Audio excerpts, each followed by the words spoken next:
When a 32-year-old stunt expert told 62-year-old John Wayne to step aside, Grandpa on the True Grit set, he had no idea he was about to witness legend in action. Subscribe for untold Hollywood stories that reveal character over celebrity. Like if you believe respect is earned, not given. What is the most unforgettable comeback you've witnessed to age discrimination? If you are ready, let me begin. The morning sun cast long shadows across the Colorado filming location as 62-year-old John Wayne adjusted his black eye patch and checked his rifle one final time. It was October 1969, and the True Grit production was entering its most physically demanding week of shooting. The air was crisp with the promise of winter, and steam rose from coffee cups scattered around the base camp. Wayne had been making westerns for 4 decades. His body carried the accumulated damage of thousands of stunts, horse falls, and fight scenes. His left shoulder ached constantly from a polo accident years earlier. His hip bothered him on cold mornings like this one. But John Wayne had never used a stunt double for anything he could possibly do himself. It was a point of professional pride that ran deeper than ego. It was about authenticity, about giving audiences the real thing instead of clever camera tricks. That philosophy was about to be tested by a man named Rick Dalton, the film's new stunt coordinator. Dalton was 32 years old, UCLA trained, and confident in the way that only comes from never being proven wrong. He'd worked on 3 major action films in the past 2 years, bringing what he called modern stunt methodology to an industry he viewed as stuck in outdated traditions. His clipboard was always perfectly organized, his safety protocols were cutting edge, and his insurance documentation was flawless. He particularly looked down on older actors who insisted on doing their own stunts, viewing them as dangerous relics whose stubborn pride endangered entire productions. In his mind, filmmaking was evolving beyond the cowboy mentality of earlier decades. Risk management and professional specialization were the future. When Dalton first met Wayne during pre-production 3 weeks earlier, he'd made his position clear through carefully diplomatic language. "Mr. Wayne," he'd said, standing respectfully but maintaining the authoritative posture they'd taught him in his stunt coordination courses, "I want you to know that we have some of the best stunt performers in the business ready to handle anything that might be too demanding. There is no shame in letting the professionals take the risks. That is what we're here for." Wayne had nodded politely, his weathered face revealing nothing. "I appreciate that, son. Always good to have backup." But his pale blue eyes had registered the underlying message. "You are too old for this. You are a liability. Step aside and let the young professionals handle the real work." The scene they were preparing to film that morning required Rooster Cogburn to mount his horse in a single fluid motion, ride hard across broken terrain dotted with rocks and prairie dog holes, leap a fallen cottonwood log that was nearly 4 feet high, and dismount while the horse was still moving, all while maintaining the character's distinctive swagger despite his supposed drunkenness. It wasn't the most complex stunt ever filmed, but it required precise timing, perfect balance, and the kind of physical confidence that supposedly diminished with age. One miscalculation could result in a broken bone, or worse. Dalton had spent the previous evening setting up the shot with his 3-man team. They'd positioned 4 cameras to capture multiple angles, rehearsed with Danny Morrison, the backup stunt performer, who'd be doubling Wayne, and calculated every element of the sequence to ensure both safety and visual impact. Morrison was 28, athletic, and had successfully doubled for several major stars in similar sequences. What Dalton hadn't calculated was John Wayne's reaction to being doubled without his consent. At 6:30 that morning, as 37 crew members prepared equipment and wrangled horses in the growing daylight, Dalton approached Wayne with his clipboard and his most professional demeanor. Wayne was sitting in his canvas director's chair, drinking coffee from a thermos, and reading through scene notes with the methodical concentration he brought to every role. "Mr. Wayne," Dalton said, his voice carrying the authority of youth, education, and modern training methods, "I've reviewed the sequence with my team, and we feel it would be best if Danny handles this one for you. He is experienced with these specific horse maneuvers, and frankly, the insurance company strongly prefers when we use certified stunt performers for anything involving potential falls or high-speed riding." Wayne continued reading for another moment, then slowly looked up at Dalton. Those pale blue eyes that had stared down countless movie villains now focused with quiet intensity on this young man who presumed to make decisions about his capabilities. "Danny's a good man," Wayne said, his voice carrying that distinctive rasp that had become famous worldwide. "Worked with him before, but I've been getting on and off horses since before you were born, son." "I understand that, sir," Dalton replied, his tone patient in the way adults speak to stubborn children who don't grasp the complexity of adult decisions. "But this isn't just about general experience. It is about current physical capability, risk assessment, and professional responsibility. No disrespect intended, but you are not 25 anymore. None of us are getting younger." The crew members within earshot began to slow their preparations. Grips paused in adjusting equipment. The script supervisor looked up from her notes. Even the horses seemed to sense a shift in the morning's energy. They'd worked with Wayne before, and they recognized the warning signs. His jaw had tightened almost imperceptibly. His coffee cup had stopped moving halfway to his lips. The easy morning atmosphere was crystallizing into something harder and more dangerous. "How old do you think I am, son?" Wayne asked, setting his thermos down with deliberate care. 62, sir, which is exactly why we need to be smart about this. One bad fall could shut down production, cost the studio hundreds of thousands of dollars, hurt everyone's livelihood here. The responsible choice, the professional choice, is to let Danny handle it while you focus on the acting performance." Wayne stood slowly, unfolding his 6-foot-4-inch frame with the controlled movement of a man who'd learned to manage his body's limitations without surrendering to them. Even at 62, he remained an imposing figure. Decades of physical roles had built a presence that commanded attention without effort. "You are right about one thing," Wayne said, his voice quiet but somehow filling the morning air. "I am 62, but you are wrong about what that means." Dalton felt the conversation slipping away from professional courtesy into something more personal and potentially explosive. This wasn't how these discussions were supposed to go. In his experience, aging actors might grumble about being doubled, but they ultimately accepted professional guidance when it was presented properly. Wayne was supposed to be grateful for the consideration, not challenging it. "Mr. Wayne, please understand. I am just trying to protect everyone here, including you. These sequences require split-second timing, perfect balance, and reflexes that naturally change as we get older. One mistake, one moment of miscalculation, and people get hurt." "Son," Wayne interrupted, his voice still quiet but carrying an edge that made everyone within 50 feet stop what they were doing entirely. "Are you telling me I can't do my job?" The question hung in the morning air like gunsmoke. 37 crew members had completely stopped their preparations to listen. This was John Wayne, the man who defined movie heroism for 2 generations, who'd ridden horses and fought bad guys when most of these people were children. And a 32-year-old stunt coordinator was essentially telling him he was too old to be that hero anymore. Dalton sensed he was at a crossroads. He could back down, lose face with his team, and establish a precedent that would undermine his authority on future decisions. Or he could stand his ground and maintain professional standards, even if it meant confronting a legend. "I am telling you that discretion is the better part of valor," Dalton said, apparently unaware that he'd just quoted Shakespeare to a man who'd never needed fancy words to command respect.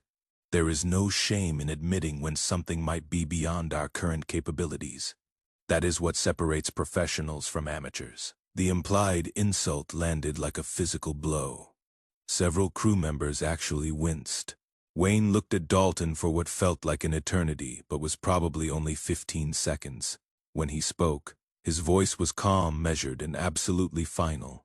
"Set up your cameras. Wayne said. All 4 of them. Get your best angles. I'll do the stunt exactly as written. If I can't handle it, you can fire me yourself and find the studio another Rooster Cogburn. Dalton realized he'd painted himself into a corner with no graceful exit.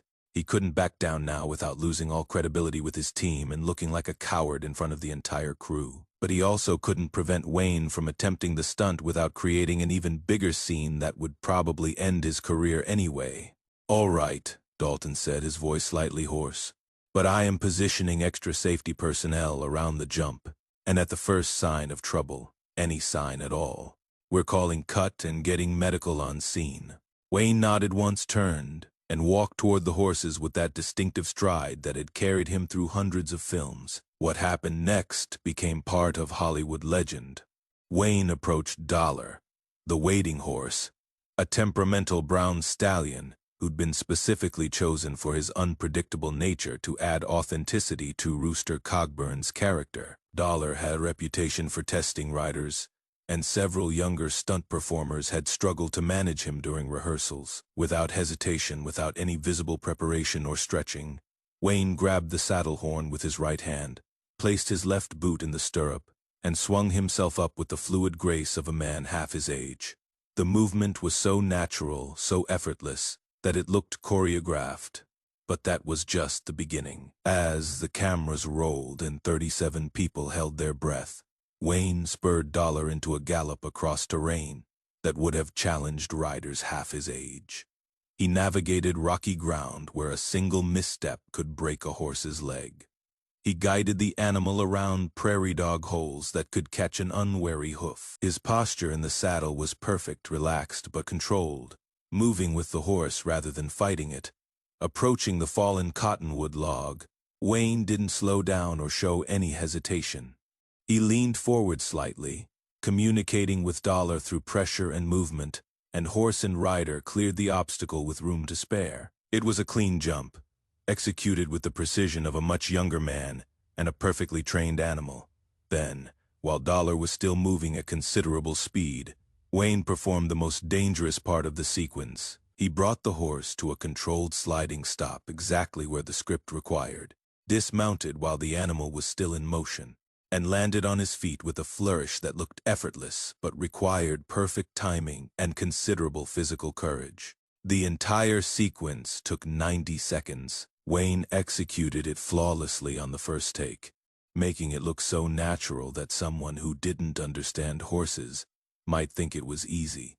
The crew erupted in spontaneous applause. Even the camera operators, who'd seen everything Hollywood could offer, were openly impressed. Several people were whistling and shouting approval. Dalton stood silent, his clipboard hanging forgotten at his side, his carefully prepared safety protocols rendered irrelevant by a 62-year-old man who'd just proven that experience matters more than theory. Wayne rode Dollar back to the starting position at an easy trot and dismounted normally. He patted the horse's neck affectionately, handed the reins to a wrangler, and walked over to where Dalton was standing.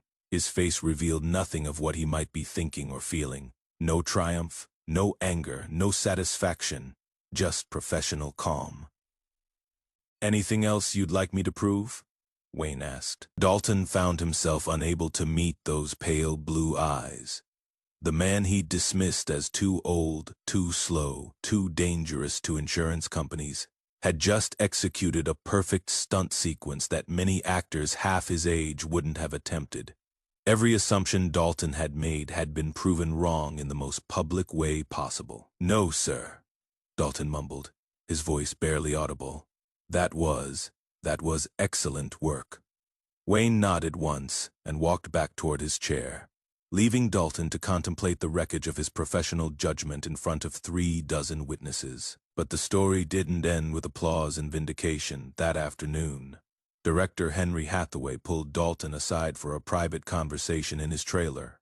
Hathaway had directed Wayne in 5 previous films and understood exactly what had transpired that morning and what it meant for everyone involved. "Rick," Hathaway said, his voice carrying 30 years of directorial authority, "we need to talk about what happened this morning."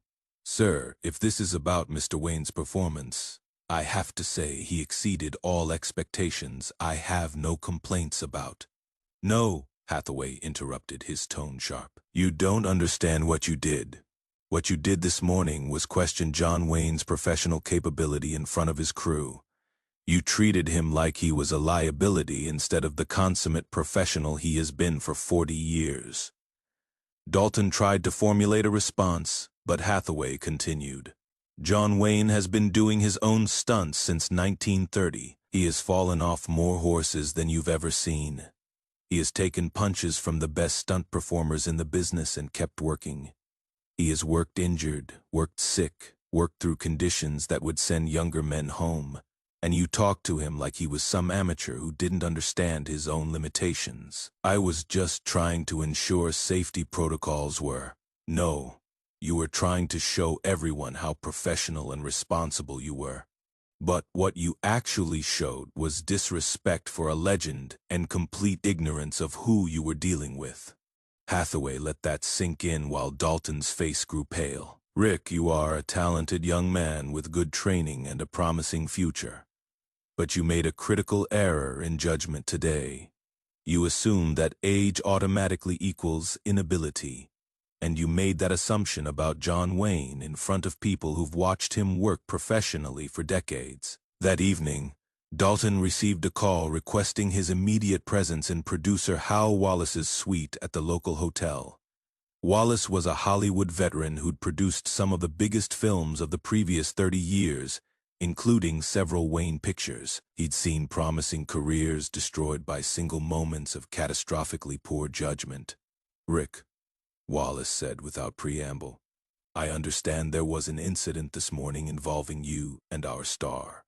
Sir, if this is about Mr. Wayne, I think there may have been some misunderstanding about my intentions. I was simply following standard industry safety protocols, and there is no misunderstanding, Wallace said firmly, cutting through the explanation.